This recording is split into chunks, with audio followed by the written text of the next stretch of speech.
Gestão de escritórios de advocacia baseada em dados. Esse é o tema do vídeo de hoje.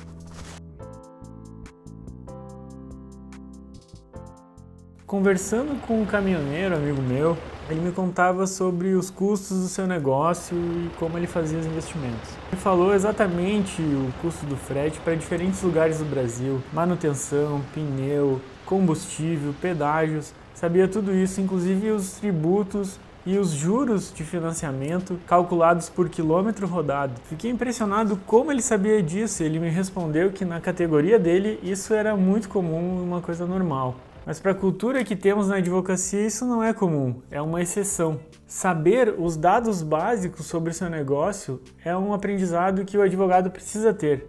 E é isso que vamos tratar nesse vídeo. Você acha que os honorários advocatícios são pro labore ou são lucro?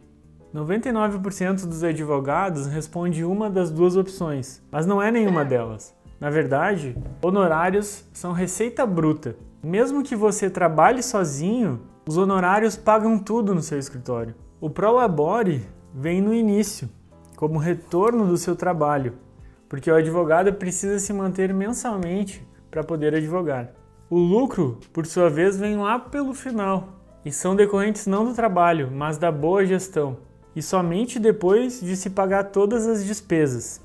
E o lucro pode ser negativo. Se isso acontecer, é preciso retirar dinheiro do pro labore para cobrir esse saldo negativo. A diferença entre os honorários e todas as despesas é o lucro operacional, ou a mais-valia, exceto os custos externos de tributos e juros. Isto posto, vamos dissecar como funciona o negócio da advocacia e como acontece a rotação do capital nesse serviço. Para iniciar o trabalho jurídico, é preciso começar com dinheiro. O advogado precisa ter dinheiro para adquirir duas coisas: os meios de produção para o exercício do serviço jurídico, como um local, os equipamentos, computadores, o software, a energia e tudo mais que precisa para compor o escritório de advocacia. Inclusive o conhecimento técnico que vem sendo adquirido desde o início da faculdade. E também para adquirir a força de trabalho, tanto seu quanto da sua equipe, para prestar o serviço ao longo do mês. Ao reunir esses recursos,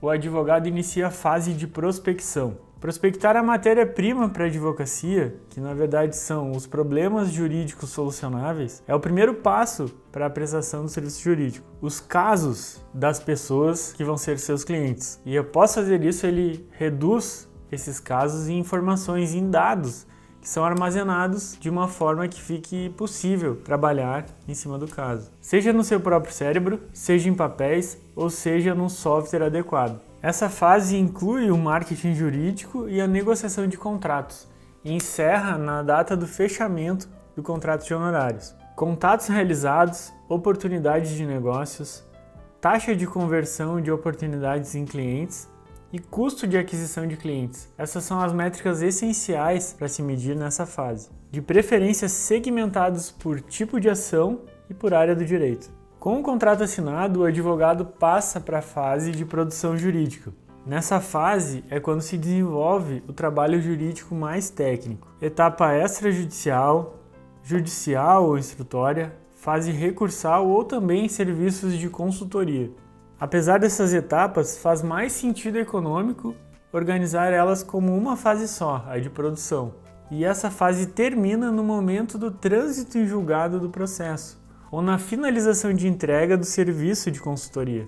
As métricas mais relevantes para se olhar na fase de produção são os processos ganhos, que são aqueles que têm o resultado esperado pelo cliente, a qualidade, que pode ser medida entre a relação de processos ganhos e processos perdidos, o tempo em que demoram os processos na fase de produção e o estoque de processos em produção, de preferência segmentados por grupos de ações. Após o trânsito em julgado, inicia-se a fase de execução, e então a dinâmica do serviço jurídico muda. É quando se transforma o serviço jurídico em dinheiro, tanto para o cliente quanto para o advogado.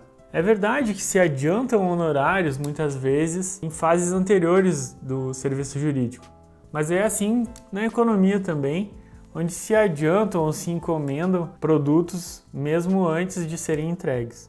Ao final de todo esse processo, o escritório tem em suas mãos aquele dinheiro inicial que foi usado para a compra de meios de produção e para a aquisição de mão de obra especializada. Mas aqui dessa vez representado por dinheiro mais. E se chama de rotação de capital ou capital de giro porque esse mesmo dinheiro deve ser reinserido no início do processo para continuar o trabalho do escritório acontecendo todo mês. E uma nova safra de processos ser levada a cabo. Então, o objetivo final passa a ser aquele mais que representamos no símbolo, que representa, na verdade, o lucro operacional ou a mais-valia. Sobre esse valor gerado a mais, caem outros interessados, o governo, os bancos e os credores de dívidas que o escritório vem a ter. Se paga tributos, juros e dívidas que se tem adquirido. Desse lucro operacional ainda se pagam direitos trabalhistas a mais, como férias e outros direitos, rescisões, por exemplo, horas extras, e também se constitui desse valor um fundo de reserva para se adquirir estabilidade. O que resta depois disso finalmente é o lucro dos sócios, que pode ser incorporado ao patrimônio dos sócios ou então reinvestido no escritório para que ele cresça. Por tudo isso, é muito importante cuidar permanentemente das 3 aspectos do negócio: recorrência, escala e margem. A margem é fundamental para se ter prosperidade na advocacia, aumentar as receitas e otimizar ao máximo as despesas e investimentos. Tudo isso é fundamental para se ter retorno sobre o seu trabalho, porque se o lucro for negativo, vai comprometer o seu rendimento mensal. Os principais fatores de otimização das despesas é a produtividade e a qualidade. Isso é fundamental porque em um escritório de advocacia, praticamente 70% das despesas são em cima da folha de pagamento. E uma equipe improdutiva compromete completamente a margem e a rentabilidade do seu escritório. Para se manter a alta produtividade, já falamos aqui nesse canal, é preciso implementar o sistema de pontuação por tarefas. Por outro lado, a qualidade você consegue garantir com a implementação de um setor de controladoria jurídica responsável pela parte operacional do seu escritório.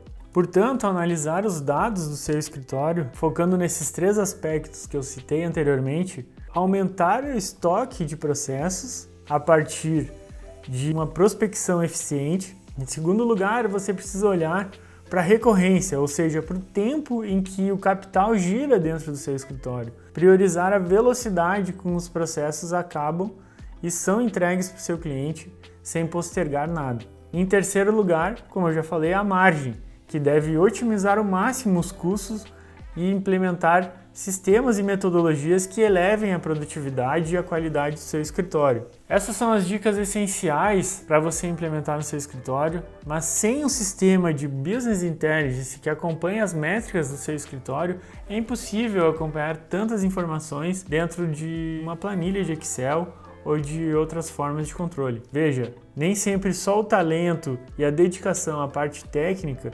jurídica, que levam à prosperidade na advocacia. 50% do seu sucesso e do seu crescimento dependem do investimento em conhecimento em gestão e em produtividade, qualidade e tecnologia para isso. Vou deixar algumas indicações de conteúdo aqui abaixo na descrição desse vídeo. Um e-book específico sobre Business Intelligence na advocacia, gratuito, para você evoluir dentro desse conteúdo e participar também de nossos seminários mensais que tratamos aí de gestão baseada em dados dentro da advocacia. Conte conosco para evoluir o seu escritório, conte com a ADV Box. Advogue melhor com a ADV Box.